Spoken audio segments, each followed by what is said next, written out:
Hi and welcome back this video. आज की इस वीडियो में हम इकोनॉमिक्स का 2024 का जो पेपर हुआ है उसको हम डिस्कस करने वाले हैं। एमपी बोर्ड में इस बार जो क्वेश्चन सेलेक्ट किए थे, ज़्यादातर क्वेश्चन मैंने देखे हैं और कुछ क्वेश्चन को मैंने फाइंड करने की कोशिश की है। तो इन क्वेश्चन में यदि हम देखें, मैं सेट नंबर सी की बात कर रहा हूँ। जो सेट नंबर सी है उसके सीरियल के अकॉर्डिंग में क्वेश्चन का नंबर बताऊँगा। आप देखिए कौन कौन से क्वेश्चन अपने बुक के और जो नोट्स था उसके अकॉर्डिंग आए हैं। क्वेश्चन नंबर, अगर मैं 4 मार्क्स के क्वेश्चन की बात करूं तो इसमें आए थे सवाल 21 नंबर का जो क्वेश्चन है उसमें सवाल आए थे। और सवाल में अगर हम देखें तो 21 में जो क्वेश्चन है, consider the demand and goods price ₹4, ये वाला जो क्वेश्चन है अपने चैप्टर नंबर 2 में से आया हुआ है। जो चैप्टर नंबर 2 है हमारा, उसमें जो क्वेश्चन नंबर 22 है same to same as it is. इसमें अगर आप देखेंगे तो डिजिट भी चेंज नहीं है और ना ही किसी भी तरीके का इसके क्वेश्चन की लैंग्वेज में चेंज किया गया है। एज इट इज़ क्वेश्चन आया हुआ है। इसी के और वाले क्वेश्चन को भी हम देखते हैं।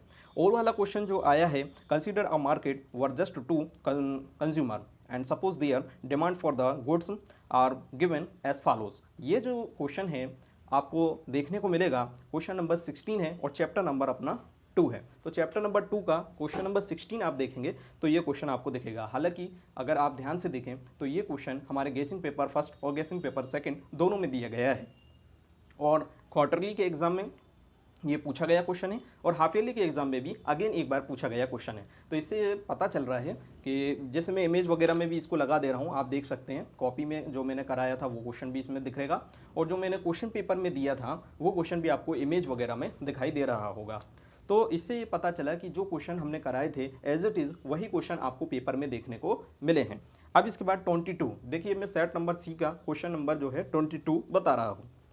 इसमें आप देखिए क्यों, जो आपका जो क्वेश्चन आया था find the maximum possibility output, ये वाला जो क्वेश्चन था उसको हम देखेंगे। जो इक्वेशन बनी हुई है तो ये क्वेश्चन आपको चैप्टर नंबर 3 में मिलेगा और इसका जो क्वेश्चन नंबर है वो 28 है। यानी बुक में आप देखेंगे या मैंने जो नोट्स तैयार कराया मैं इसका आप एक पिक यहाँ पे लगा दे रहा हूँ। इसमें आप देख रहे होंगे ये सेम वही क्वेश्चन है जो आपके पेपर में पूछा गया और जो मैंने कॉपी में कराया था। एज इट इज़, किसी भी तरीके का चेंज नहीं है, किसी भी तरीके का इसमें उन्होंने अपडेट नहीं किया। सेम वही क्वेश्चन है जो मैंने कराया था और वही आपको पेपर में देखने को मिला है। इसके बाद और वाला क्वेश्चन आप देखेंगे तो वो भी आप देख सकते हैं। जो इक्वेशन बनी हुई है उसी इक्वेशन में आप देखिए ये चैप्टर नंबर 3 में मिलेगा और क्वेश्चन नंबर 29 अगर आप देखें तो बिल्कुल सीरियल वाइज है। 28 आया और उसी के और में 29 आया। आप बुक में देखिए या जो नोट्स है इसकी पिक में लगा दे रहा हूँ पीछे, तो आप देख सकते हैं यहाँ पे भी आपको देखने को मिल रहे हैं सेम वही क्वेश्चन जो मैंने कराए थे और एज इट इज़ आपके पेपर में आए हुए हैं। इसके अलावा कुछ थ्योरेटिकल क्वेश्चन भी हम देख लेते हैं।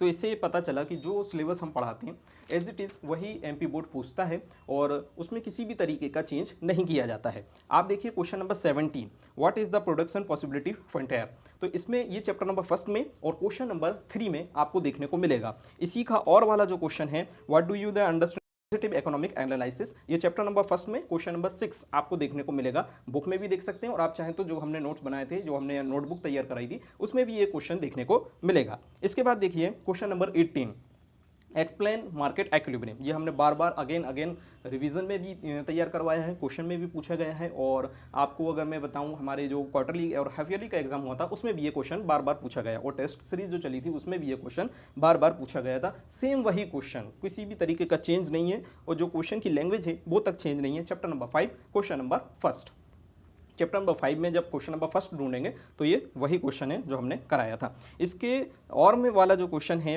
Explain how price and explain number of the firm, तो ये वाला जो क्वेश्चन है इसके और वाला जो क्वेश्चन है वो चैप्टर नंबर 5 और क्वेश्चन नंबर 5 है।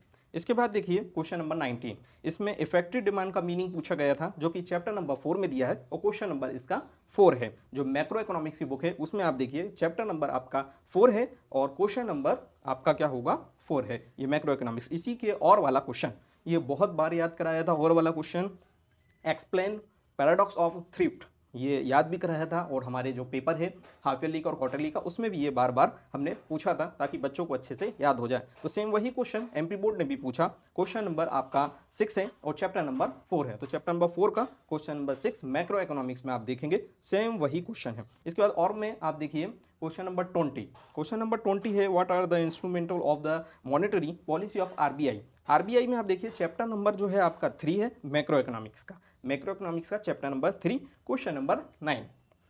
ये क्वेश्चन बताने का हमारा मोटिव ये है कि आप जो है जो आपको पढ़ाया जाता है वही क्वेश्चन आपके पेपर में पूछे जाते हैं। और ज़माने भर की जो बुक्स हैं, मैं नाम यहाँ पे यूट्यूब पॉलिसी की वजह से नहीं दे रहा हूँ, अदर बुक में आप देखेंगे 50-50 क्वेश्चन हैं और हम जो कराते हैं 10 क्वेश्चन या 10 क्वेश्चन ही कराते हैं, 10 या 12 क्वेश्चन कराते हैं, 20 क्वेश्चन कराते हैं बस। और उन्हीं में से ये क्वेश्चन जो है आए हुए हैं, जो इंपॉर्टेंट है वही क्वेश्चन हम कराते हैं।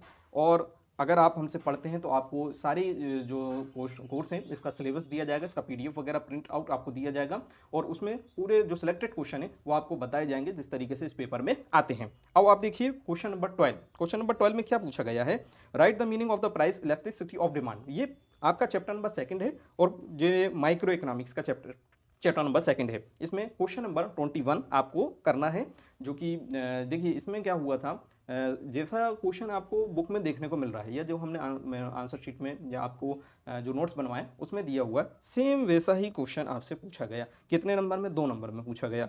ठीक है, तो ये क्वेश्चन आपने कर दिया होगा। फिर नेक्स्ट हम देखते हैं क्वेश्चन नंबर 13। इसका और वाला क्वेश्चन देखिए, right the meaning of the decrease return of scale. ये भी चैप्टर नंबर 3 का क्वेश्चन है और क्वेश्चन नंबर 11 माइक्रो इकोनॉमिक्स में।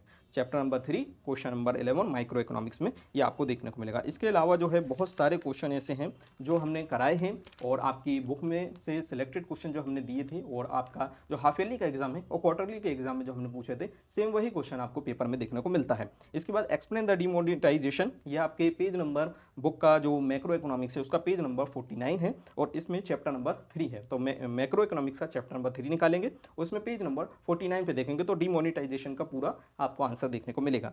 इसके बाद आप देखिए नेक्स्ट क्वेश्चन जो भी हमारा पढ़ाया हुआ क्वेश्चन है, जो हमने नोटबुक में आपको लिखवाया है वही क्वेश्चन है। देखिए आप यहाँ पे write the meaning of the marginal propensity to save. यहाँ पे चैप्टर नंबर 4 है और माइक्रो इकोनॉमिक्स का ये क्वेश्चन है चैप्टर नंबर 4 में। क्वेश्चन नंबर 4 आप देखेंगे तो ये भी आपको देखने को मिल जाएगा। इसके अलावा जो एक्सरसाइज हमने कराई थी सेम वही एक्सरसाइज आपके पेपर में आई और बाकी जो क्वेश्चन है जो हमने इंपॉर्टेंट बताए थे उन्हीं इंपॉर्टेंट को इसमें सिलेक्ट किया गया है। आई होप आपको ये वीडियो पसंद आया होगा। मिलते हैं नेक्स्ट वीडियो में।